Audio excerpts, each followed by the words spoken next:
মানব হৃৎপিণ্ড। মানব হৃৎপিণ্ডকে যদি আমরা একটা বৃত্তাকার অংশে কল্পনা করি, তাহলে এটি হচ্ছে একটি মানব হৃৎপিণ্ড। এই মানব হৃৎপিণ্ডের মধ্যে 4খানা প্রকোষ্ঠ থাকে। এই প্রকোষ্ঠগুলিকে আমি 1, 2, 3 এবং 4 নম্বরে চিহ্নিত করেছি। 1 নম্বরকে বলা হয় ডান অলিন্দ, 2 নম্বর প্রকোষ্ঠকে বলা হয় বাম অলিন্দ, 3 নম্বরটাকে বলা হয় ডান নিলয়, 4 নম্বরটাকে বলা হয় বাম নিলয়। এই নিলয় বা অলিন্দগুলিকে উপর এবং নিচে দুটি ভাগে ভাগ করা যায়। মাঝখান দিয়ে আমি একটি দাগ টানলাম, এর উপরের অংশে 1 এবং 2 আছে এবং নিচের অংশে 3 এবং 4 আছে। তো উপরের অংশগুলো দুটোই কিন্তু অলিন্দ এবং নিচের অংশগুলো নিলয়। 1 এবং 2কে ইংরেজিতে বলা হয় আপার চেম্বার এবং 3 এবং 4কে ইংরেজিতে বলা হয় লোয়ার চেম্বার। তো বাংলায় অলিন্দ এবং নিলয় এটি মনে রাখার একটি টেকনিক যে নিলয়টা নিচে আছে। নিচ নিচ শব্দটাতে নি আছে দন্তান্ন, নিলয়েও দন্তান্ন আছে। এই নিচ থেকে নিলয়গুলো মনে রাখতে পারবো। নিচে যে প্রকোষ্ঠগুলি আছে সেগুলি নিলয়, উপরেরগুলি অলিন্দ। একটা হচ্ছে ডান, একটা হচ্ছে বাম। এটি হচ্ছে মানব হৃৎপিণ্ডের একটি প্রস্থচ্ছেদ। এখানের মধ্যে মহাশিরাকে আমি চিহ্নিত করে দেখিয়েছি। এটি হলো, এখানে হচ্ছে মহাশিরা। এগুলি এই মহাশিরার পরে আমি চিহ্নিত করে দেখিয়েছি একটি ভাল্ব, যার নাম হচ্ছে ট্রাইকসপিড ভাল্ব। এটি এখানে এবং এখানে এরকমভাবে থাকে। তারপরে হচ্ছে পালমোনারি ভাল্ব।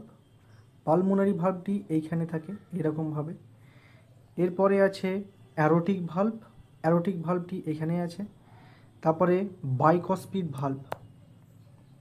বাইকসপিড ভাল্বটি এখানে আছে। এরপরে আছে ফুসফুসীয় শিরা। এরপরে আছে মহাধমনী, যেটাকে ইংরেজিতে বলে অ্যারোটা। ফুসফুসীয় শিরাগুলি এসেও হৃৎপিণ্ডের সঙ্গে যুক্ত হয়েছে।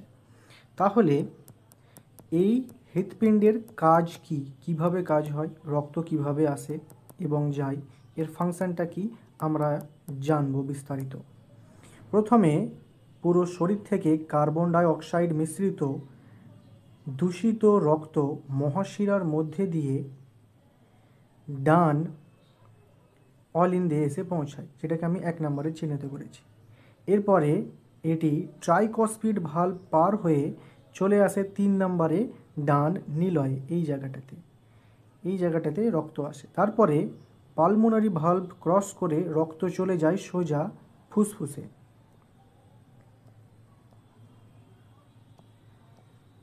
ফুসফুসে রক্ত চলে যায়। এরপরে রক্তটি ফুসফুসে অক্সিজেন যুক্ত হয়ে শুদ্ধ হয় এবং ফুসফুসীয় শিরার মাধ্যমে এসে পৌঁছায় বাম অলিন্দে।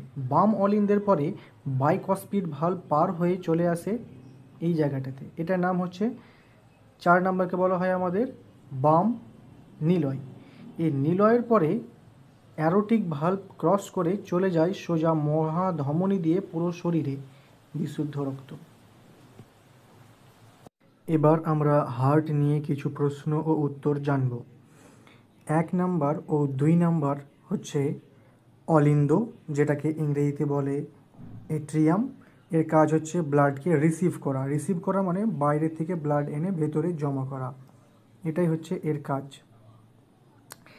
3 নম্বর এবং 4 নম্বর এটাকে বলা হয় নিলয়, যেটাকে ইংরেজিতে বলে ভেন্ট্রিকেলস। এর কাজ হচ্ছে ব্লাডকে পাম্প করা মানে ভেতরে জমা আছে ব্লাড, এই ব্লাডটাকে বাইরে পাম্প করে বার করে দেওয়া, এটাই হচ্ছে নিলয়ের কাজ। হৃৎপিণ্ডের বাইরের স্তরকে বলা হয় পেরিকার্ডিয়াম। এটা হৃৎপিণ্ডের বাইরের স্তর, এটাকে বলা হয় পেরিকার্ডিয়াম। এটা হৃৎপিণ্ডের ভেতরের স্তর, এটা এত দূর, এটাকে বলা হয় এন্ডোকার্ডিয়াম। এবং হৃৎপিণ্ডের যে মাঝের স্তর, এই কালারগুলো, এগুলোকে বলা হয় মায়োকার্ডিয়াম। তাহলে হৃৎপিণ্ডের 3টি স্তর, একটা বাইরেরটিকে বলা হয় পেরিকার্ডিয়াম, এটা পেরিকার্ডিয়াম, এটা এন্ডোকার্ডিয়াম, আর ভেতরের এটা মায়োকার্ডিয়াম। তাহলে হৃৎপিণ্ডের মোট আমরা 3খানা স্তর দেখতে পেলাম।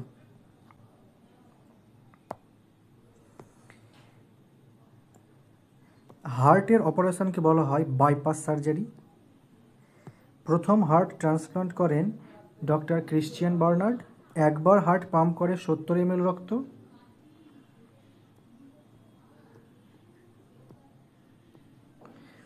ডান অলিন্দ ও ডান নিলয় এর মাঝে থাকে ট্রাইকাসপিড, ত্রিপত্র, কপাটিকা।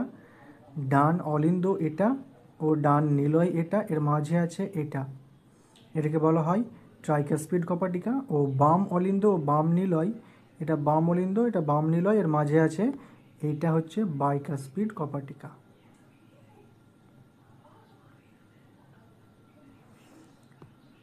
অসংখ্য মাইটোকন্ড্রিয়া থাকার কারণে হৃৎপেশি কখনো ক্লান্ত হয় না। প্রাপ্তবয়স্ক ব্যক্তির হার্ট প্রতি ঘন্টায় 300 লিটার রক্তকে পাম্প করে। শিরার কাজ হচ্ছে CO2 যুক্ত দূষিত রক্ত, যেটা অক্সিজেনবিহীন, সেই রক্তকে হৃৎপিণ্ডে নিয়ে আসা, এটাই হচ্ছে শিরার কাজ। আর ধমনীর কাজ হচ্ছে অক্সিজেন যুক্ত রক্তকে, যেটা শুদ্ধ রক্ত, সেটাকে পুরো শরীরে ছড়িয়ে দেওয়া, এটা ধমনীর কাজ। রক্তচাপ মাপার যন্ত্রের নাম হচ্ছে স্ফিগমোম্যানোমিটার। হৃৎপিণ্ড সংকোচন। হৃৎপিণ্ড সংকোচন অর্থাৎ একে ইংরেজিতে বলা হয় সিস্টোল।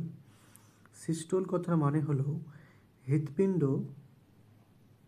সংকুচিত হয়, অর্থাৎ হৃৎপিণ্ড এরকম থাকলে সেটা ছোট হয়ে যায়, এরকমভাবে সংকুচিত হয়, চুপসে যায়। তখন কি হয়, ভেতরের ব্লাড ছিল, সেই ভেতরের ব্লাডটা চুপসে গিয়ে বাইরে পাম্প করে বার করে দেয়, এটাকে বলা হয় সিস্টোল। এবং হৃৎপিণ্ড যখন প্রসারণ হয়, অর্থাৎ এরকম ছিল, তারপরে হৃৎপিণ্ডটা আবার পুনরায় আগের অবস্থায় ফিরে যায়, তখন বাইরের ব্লাডকে আবার ভেতরে টানে, এটাকে বলা হয় ডায়াস্টোল। এবার আমরা দেখব নর্মাল ব্লাড প্রেশার কি, হাই ব্লাড প্রেশার কি এবং লো ব্লাড প্রেশার কি জিনিস। নর্মাল ব্লাড প্রেশার হচ্ছে, আমরা এটাকে জানি 120/80, এই পরিমাপটা হচ্ছে নর্মাল ব্লাড প্রেশারের মাপ। তাহলে এই 120টাকে এখানে বলা হয় সিস্টোলিক প্রেশার, এস প্রেশার। নিচের এটাকে বলা হয় ডায়াস্টোলিক প্রেশার, ডায়াস্টোলিক প্রেশার। এই সিস্টোলিক প্রেশার কথার মানে হচ্ছে বাইরের ব্লাডকে, এইটা একটা হৃৎপিণ্ড, এই হৃৎপিণ্ডের মাঝে যে ব্লাড সঞ্চয় হয়ে আছে, এই সঞ্চিত ব্লাড সংকুচিত হয়, হৃৎপিণ্ডটা ছোট হয়ে যায় সংকুচিত হয়ে, বাইরের জমা ব্লাডকে সংকোচন করে বাইরে বার করে দেয়, এটা হচ্ছে সিস্টোলিক প্রেশার। এবং এই ডায়াস্টোলিকটা হচ্ছে এই সংকোচন অবস্থা থেকে আবার যখন পুনরায় আগের অবস্থায় ফিরে আসে, তখন বাইরের ব্লাডকে ভেতরে টেনে নেয়, এটাকে বলা হয় ডায়াস্টোলিক। হাই বিপিটা হচ্ছে 150/90, এটাকে আমরা জানি হাই বিপি নামে। যদি ডায়াস্টোলিকটা 80-র জায়গাতে 90 হয়ে যায় এবং সিস্টোলিকটা 120-র জায়গাতে 150 হয়ে যায়, তাহলে সেটাকে আমরা বলবো হাই বিপি বা হাই ব্লাড প্রেশার। এটাকে একটা নাম আছে, এটার নাম হচ্ছে হাইপার টেনশন। লো ব্লাড প্রেশারকে কি বলবো আমরা?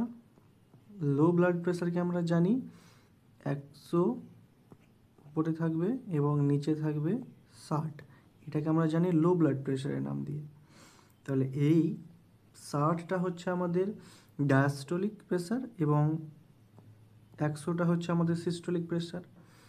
মানে সিস্টোলিকটা হচ্ছে ভেতরের ব্লাডকে বাইরে বার করে কতটুকু চাপ দিয়ে, এবং ডায়াস্টোলিক প্রেশার মানে হচ্ছে বাইরের ব্লাডকে ভেতরে কতটা দিয়ে চাপ দিয়ে টানে, এটাকে বলা হয় ডায়াস্টোলিক প্রেশার।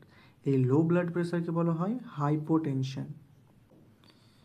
তাহলে হাই ব্লাড প্রেশারকে বলে হাইপারটেনশন, লো ব্লাড প্রেশারকে বলা হয় হাইপোটেনশন, এবং নর্মাল ব্লাড প্রেশার হচ্ছে 120/80।